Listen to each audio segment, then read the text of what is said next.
अब हम लोग लूप में एल्स कंडीशन को यूज करना सीखेंगे, ठीक है। बाकी सी प्लस प्लस जावा इनमें लूप में आप एल्स कंडीशन नहीं लगा सकते हो, बट पाइथन में आप एल्स कंडीशन यूज करते हो फॉर लूप के साथ भी।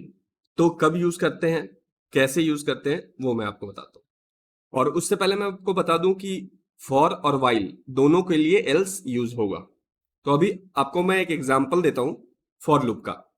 तो देखो बेसिकली हम लोग क्या कर रहे हैं, एक गेम बना रहे हैं छोटा सा, जिसमें हम लोग किसी बच्चे को बोलेंगे कि आप 3 बार ऑड नंबर इनपुट करो, और अगर आपने सही किया तो उसमें लिखा आएगा यू विन, और अगर उनमें से एक भी अगर आप इवन नंबर प्रेस कर देते हो तो आएगा यू लूज, ठीक है। तो देखो हम लोग क्या करने वाले हैं, यहां लिखेंगे फॉर नंबर इन रेंज, क्योंकि 3 बार हम चाहते हैं प्रिंट हो, तो हम लोग यहाँ पे 3 कर देते हैं, 0 से लेके 2 तक चलेगा, ठीक है। और यहां पे लिखते हैं हमें क्या करना है, इनपुट लेना है और इनपुट को स्टोर करवाना है, ठीक है। तो हम लोग पहले लिखते हैं इनपुट फंक्शन, और इनपुट फंक्शन के अंदर मैसेज डालेंगे। मैसेज क्या डालेंगे, enter odd number, enter odd number, ठीक है। अब क्योंकि ये नंबर्स के साथ हम लोग कर रहे हैं तो इसको क्या करना पड़ेगा, हम लोगों को टाइप कन्वर्जन करना है, क्योंकि बाय डिफॉल्ट स्ट्रिंग में इनपुट होता है। अब जो भी इनपुट आएगा उसको हमें स्टोर करना है, तो मैं इसको नम नाम का वेरिएबल में सेव कर देता हूं। अब हमें क्या देखना है, अब हम लोग नेक्स्ट लाइन पे ये देखेंगे कि इफ नम परसेंटेज 2 इक्वल टू 0, तो ये कंडीशन किसका है, इवन नंबर चेक करने का। हमने 2 से डिवाइड किया है, जो भी इनपुट देगा यूजर उसको, और उसके बाद हमने चेक किया कि क्या रिमाइंडर 0 है या नहीं। अगर रिमाइंडर 0 है इसका मतलब क्या है कि इवन नंबर डाल दिया है उस बच्चे ने। तो अगर इवन नंबर डाला है तो क्या होगा, यहां पे आ जाएगा, प्रिंट करवा देंगे हम लोग यू लूज, और उसके बाद हम लोग ब्रेक करवा देंगे वहीं पे, क्योंकि अगर एक भी उसने गलत डाला है तो हमारा लूप से बाहर आ जाना चाहिए, ठीक है। अब मैं इसको क्या करता हूं, रन करता हूं। और यहाँ पे अब हम लोग एक और नंबर डालते हैं, 3 इनपुट किया, फिर से वो हमें बोल रहा है और नंबर डालने का, यहाँ पे 5 एंटर करते हैं, ठीक है। फिर से बोल रहा है इनपुट करने का, यहाँ पे 7 डालते हैं, काम खत्म। अब आप देखो यहाँ पे हमें कोई मैसेज नहीं आया, लेकिन अगर मैं इसको रन करवाता हूँ यहाँ पे, और अब यहाँ पे पहले 3 डालता हूँ, उसके बाद 2 डाल देता हूँ, अब ये इवन नंबर डालते हैं, ये वो बोलेगा यू लूज। तो हमें क्या हो रहा है, जब जब हार रहा है कोई भी आदमी तो वो यू लूज दिखा रहा है, बट जब जीत जा रहा है तो यू विन नहीं दिखा रहा है। अभी तक देखो क्या हुआ है कि हमने क्या किया, लूप को 3 बार चलाया, तीनों बार हम क्या बोल रहे हैं, एक नंबर डालो।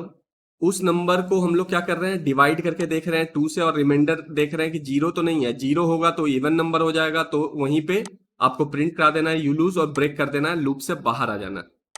और अगर वो नंबर है तो आपको चलते रहना है लूप को, और 3 बार ही हमने लूप चलाया, ठीक है। तो ऑब्वियस सी बात है कि तीनों बार अगर ये ब्रेक नहीं होता है, ये कंडीशन सेटिस्फाई नहीं होता है, तो लूप से बाहर आएगा। एल्स यहीं पे काम आता है। एल्स में क्या होता है, फॉर के बाद आप लिखोगे एल्स, और उसके बाद नीचे बस आप अपना प्रिंट स्टेटमेंट लिख दो, print you win, you win, ठीक है। अभी मैं पहले आपको रन करके दिखाने वाला हूं इसको। ये देखो मैं रन करके दिखा रहा हूं आपको, और उसके बाद समझाऊंगा एक बार और। अब देखो, अब मैं यहाँ पे एंटर करता हूँ 2, तो ये क्या दिखाएगा, यू लूज। फिर से मैं रन करूंगा, अब एंटर करूंगा 3, उसके बाद एंटर करूंगा 71, उसके बाद एंटर करता हूँ 7, अब वो मुझे क्या दिखाएगा, यू विन। अब लॉजिक समझते हैं।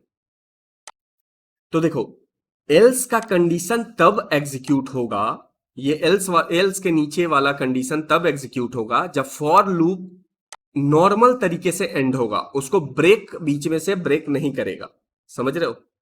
मतलब फॉर लूप जब पूरा चल जाएगा खुद से, कुछ गड़बड़ नहीं होगा, तो एल्स कंडीशन रन होगा। और अगर बीच में आपने ब्रेक कर दिया, मान लो अभी ये फॉर लूप कितनी बार चलने वाला था, 3 बार, लेकिन आपने दूसरी बार में ही इसको ब्रेक कर दिया, तो ये फॉर लूप नॉर्मल तरीके से खत्म नहीं हुआ है, उसको बीच में हटाया गया है।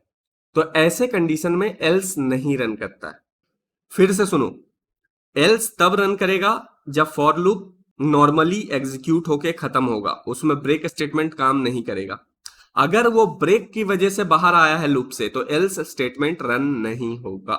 यहां पे भी वही हुआ है, देखो यहां पे हमने क्या किया, 3 बार चलाया लूप को, उसके बाद हमने इनपुट लिया है तीनों बार, और हर बार चेक कर रहे हैं कि वो इवन है या नहीं। अगर वो जैसे ही इवन रहेगा हम लोग क्या करेंगे, मैसेज कर देंगे यू लूज और ब्रेक करवा देंगे। तो ब्रेक करवाने का मतलब क्या है, ये एल्स वाला रन नहीं होगा। और मान लो तीनों बार उसने ऑड नंबर डाला है, तो आपका क्या होगा, ये इफ कंडीशन तीनों बार फॉल्स हो जाएगा और ब्रेक स्टेटमेंट रन नहीं होगा, और फॉर लूप 3 बार रन होगा। फॉर लूप 3 बार रन होगा तो एल्स कंडीशन एग्जीक्यूट होगा। अब देखो, अब मैं ये एक चीज और आपको दिखाता हूं कि अगर मैं 3 बार 2 बार सही नंबर डालूं, मान लो 3 डाला 5 डाला और अब 2 डालता हूं, तो क्या प्रिंट होगा, यू लूज। जबकि अभी 3 बार रन हुआ है, ठीक है, देखो 3 बार ऑड नंबर हमने डाला है, लेकिन ऐसा इसलिए हुआ है क्योंकि आपने यहां पे तोड़ दिया है, ठीक है, ब्रेक कर दिया। ये दोबारा यहां जाके कंडीशन चेक करेगा फिर वापस आता है, ठीक है। तो ऐसा मत समझो कि 3 बार वो रन हो गया फॉर लूप तो अब एल्स प्रिंट होगा, नहीं होगा। अगर ये ब्रेक से बाहर आया है तो नहीं होगा, अगर वो खुद से बाहर आता तो होता। यही सेम काम आप वाइल लूप में भी कर सकते हो, ठीक है। वाइल लूप अगर खुद से लूप से बाहर आ रहा है नॉर्मली तो एल्स एग्जीक्यूट होगा। अगर वाइल लूप को आपने बीच में ही ब्रेक लगा के बाहर किया है तो एल्स स्टेटमेंट एग्जीक्यूट नहीं होगा। तो मैं क्या करता हूं कि इसको कर देता हूं कमेंट, और इसके नीचे हम लोग जो वाइल लूप पहले हमने पढ़ा है उसी को यूज कर लेता हूं। अब तो आपको पता ही है, देखो यहां पे हम क्या करवा रहे हैं, यहां पे हम ब्रेक करवा रहे हैं 5 पे आते ही, और यहां पे नीचे लिख देते हैं एल्स, और एल्स में हम लोग प्रिंट करा देंगे लूप एंडेड नॉर्मली। मतलब यहां पे हमने क्या किया, एक वेरिएबल लिया एक्स, उसको 1 असाइन किया। हमने बोला वाइल लूप को कि तब तक चलते रहो जब तक एक्स तक 10 के बराबर या उससे छोटा रहेगा, तब तक वाइल लूप चलता रहेगा। और लेकिन हमने क्या किया, इफ कंडीशन में कर दिया कि एफ एक्स 5 होते ही ब्रेक करवा दो। तो देखो अभी क्या होगा, एल्स वाला प्रिंट नहीं होगा, क्यों, क्योंकि ब्रेक वाला स्टेटमेंट से ये रन होगा। यहां देखो, अब यहां पे 1 2 3 4 आया, लेकिन एल्स वाला कंडीशन प्रिंट नहीं हुआ। जबकि अगर मैं ब्रेक वाला ये वाला कंडीशन को हटा दूं, यहां पे ऐसे कर दूं और उसके बाद रन करूंगा, तो देखो ये बिल्कुल रन होता है। उसके बाद लास्ट में आके लिखता है लूप एंडेड नॉर्मली। मतलब वाइल लूप में भी यही हो रहा है कि वाइल लूप अगर नॉर्मली एंड हो रहा है तो एल्स वाला प्रिंट होगा, अगर वाइल लूप को ब्रेक से आपने तोड़ा है तो वो एल्स कंडीशन एग्जीक्यूट नहीं होगा।